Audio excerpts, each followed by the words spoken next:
Hi, I'm Jennifer of Celtic Knot Crochet, and today in this video, I'll be sharing some of my best crochet advice with my friend Bonnie from Bonnie Bay Crochet. Yay!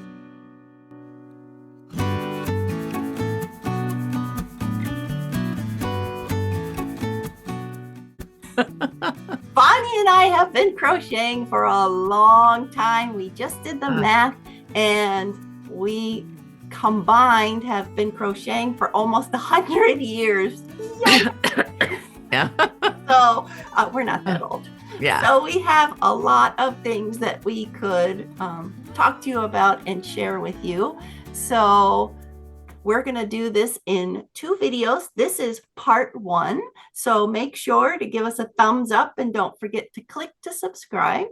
And then when you watch part 2, you'll head on over to Bonnie's YouTube channel. Make sure you subscribe there. And at the end of each video, make sure you watch to the end because we're going to give you a bonus piece of advice that you'll want to know too. So let's get started. So my first piece of advice is to work on your project at the right time. So I always have a bunch of different projects in the works all the time. I have mindless, easy ones, and then I have the more complicated, challenging ones. And my advice to you is to make sure that you pick the right project for the right situation. For example, if you have an easy, mindless project, you want to take that with you when you go to the doctor's office, or you're watching TV, or you're tired at night in the evening, because you will make less mistakes because you're familiar with the pattern. You've done it many, many times, and it's a good place to do it because there's a lot of distractions. On the other hand, if you have a really complicated pattern, or you're still trying to figure it out, or there's things that you need to see with good lighting or have lots of concentration for, save those for when you can focus and actually sit down when you're well rested and relaxed, and you can look over the pattern and look at your stitches and not get as frustrated. So I highly recommend doing that with your projects, that you're intentional about the timing of when you work on them. Yeah, that's a great idea, Jennifer. Yes, yes. I was also, yeah, that is really good advice. Especially about if you're really tired at night, you're not going to want to tackle a brand new technique or something. Wait till the morning and you're fresh. Yes. Well, one of the things I listed, and I'm not really doing these in any particular order because I think all the things that I'm going to talk about in these 2 videos are pretty important. So I'm not going to say this is more important than what I'm going to say next, although it's really tricky. Well, what I wanted to say is always check the dye lot number when you purchase your yarn. And not just that, but when you bring the yarn home, and suppose you have this color already in your stash, and you're making a large project, still be careful to check. And let me see, I'm going to show you here. You'll see a color number, and you'll also see a dye lot number, which is right over here. And it's so important that you match those, especially in the digital world with digital photography, because oftentimes you can have 2 or 3 different dye lots, and you may not even notice the difference with the naked eye when you're crocheting, especially if you're crocheting in the light in your living room, which, may be medium to maybe even dim light at times. But one way you can check, I guess you can take it out into bright sunlight. Sometimes your eyes can pick up on that, but even then, maybe not because of shadowing and whatnot. Now, have I ever done a project where I had to rip it out, like in this video clip that I'm going to place right here? Maybe. And I didn't even know. So what happened is I had something made red, and red is a really hard color to match if you get the wrong dye lots. Um, But anyway, I made this project, and of course, I started with a ball of yarn. I just picked it out of the box. I did not check dye lots. I just assumed that they were all the same. That was my first problem. And then I crocheted and finished out the panel. Well, of course, the one that I had to take out was the very first one I started with. So I couldn't just rip out the last several rows or the last ball of yarn. I had to rip all the way back to chain one. So, and again, I would not have known that there was even a problem. I did not even suspect there was a problem until I was in the filming stage, and the digital photography revealed that this is much darker than the others. Could I see it with my own eyes? No, I could not. So anyway, especially in the world of like Instagram, Facebook, and um, if you don't want to be totally devastated, check the dye lots. And if you have trouble buying yarn in the store with matching dye lots for what you need, you can always purchase online. If you want to support your local store, even they could probably order it for you. But even once you get your shipment of yarn, double check to make sure that all the dye lots match. So that's my numero uno right now. Great advice. That has happened to me as well. And when I first was crocheting, I didn't even realize. Um, but yeah, that's really good advice. It's a small detail, but it makes all the difference. When I was a well, when I was a beginning crocheter, I was 7 years old. I didn't even know what dye lot meant. And my first project had many different dye lots, which is fine because at the time I was a kid and mom didn't know if I was going to finish the project. I turned it into a giant bedspread, which of course has many different skeins of yarn, many different dye lots because we were only buying them one at a time, thinking that I wasn't going to stick with the project, or at least that's what my mom was thinking. But anywho, it's still a beloved project to me, though, Yeah, that's because great. it's my first. Yeah. Okay, my next piece of advice is that if you can, take classes with a live instructor. Yay! So the internet has been a great resource for crocheters. We've learned so much from YouTube, blog articles, patterns, and you can continue to learn a lot. But there's nothing like taking a class in person with a live instructor. So I recommend that, especially if you're a beginner. But if you can't find a class, you could also just join a local crochet or knit group. A lot of knitters can do both, and you'll learn a lot by just sitting next to another person and working on your project. And I found that having someone right there with you that can look over your shoulder, give you hands on one help will really help your crochet confidence and your crochet skills. Um, One way that you can find a group is you could go to the Crochet Guild of America's website, crochet.org, and they have various chapters all over the country. But if you don't have one of those near you, you can check your local library. They often have groups or classes, or a community center, or even an adult education center would have a variety of classes on all kinds of things, and crochet is often one of them.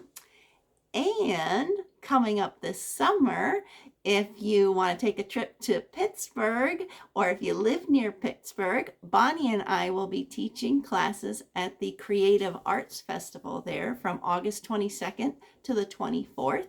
And we'd love to have you join us. And that's another great way to take in-person classes, is by finding different fiber festivals and conferences in your area that come maybe once a year, and then you can get exposure to all kinds of great crochet techniques and meet some wonderful people. So live instructors are great, and we're two of them. Yep.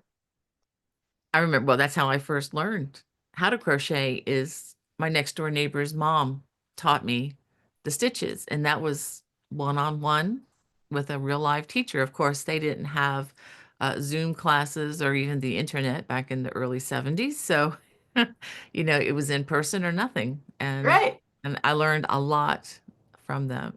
Yeah, excellent. Okay. Well, another piece of advice that I wish I had learned when I was starting to learn crochet, especially when I first attempted fitted garments, was what in the world is gauge? What is gauge?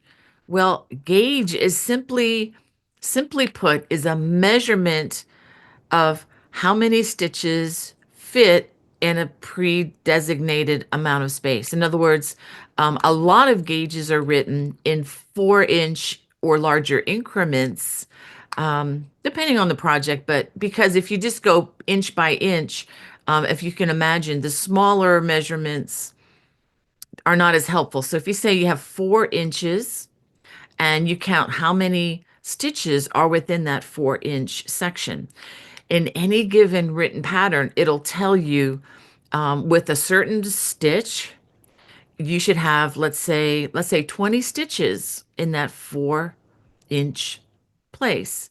And they also will oftentimes tell you how many rows does it take to get 4 inches or 2 inches or whatever. And that just helps you to try to match the crochet style as far as size goes that the original designer used for the pattern. Why is that helpful? Well, number one, it's really important that you can match the gauge, and you don't have to use the same hook they use. And I often tell people, use the hook that gives you the gauge, gives you the correct gauge, Gauge. Um, and it's just so important, as you can imagine, determining whether the sweater that you are crocheting is going to fit you, or is it going to fit one of your baby dolls in your doll collection, or is it going to fit your big Uncle Joe, that's 3 times as big as you. I mean, so and not trying to make a big deal out of any of those, but it's so important. Another reason that it's really, really important is if you have bought a certain amount of yarn, and if your gauge is bigger than the gauge of the designers, you're going to run out of yarn before you finish the pattern. Um, Now, this is not so important, let's say in blankets and things like that that aren't fitted, as long as you have an infinite supply of yarn. But even there, it's probably good to get an eye on the gauge and get at least within the ballpark, just so that you don't have to invest in a lot of extra yarn, or run the risk of having to get another skein of yarn that won't match the dye lot like we talked about earlier. So yeah, I wish I'd known a little bit more about gauge. I know now. And now it's a matter of taking the time and discipline yourself to make a small gauge swatch before you start your project. I know that's a pain, but it can save you so much grief and ripping out later. So, I any agree. experience? And I did not know about gauge when I really didn't understand it until I started designing. And yes, it is very, very important. So that's excellent advice from Bonnie, who makes all kinds of beautiful garments. So she would know. Oh, thank you. I just wish I could hire somebody to size them for me. Yeah, that's the least favorite part. Yeah, whew. But it's good. Gets the brain working. We've reached my bonus piece of advice. So, yay! Thanks for watching to the end. My bonus piece of advice is wear your crochet projects. Don't be afraid to wear them and show them off. Yay! I found that it is a great conversation starter and a great way to meet new people. So many people tell me such sweet and kind things when I wear my crochet projects, but then they also start reminiscing. Oh, my grandma used to do that, or my aunt, or she taught me and I loved it, but I've forgotten and now I want to start it up again. So you could be an inspiration to people when you're out in public wearing your crochet.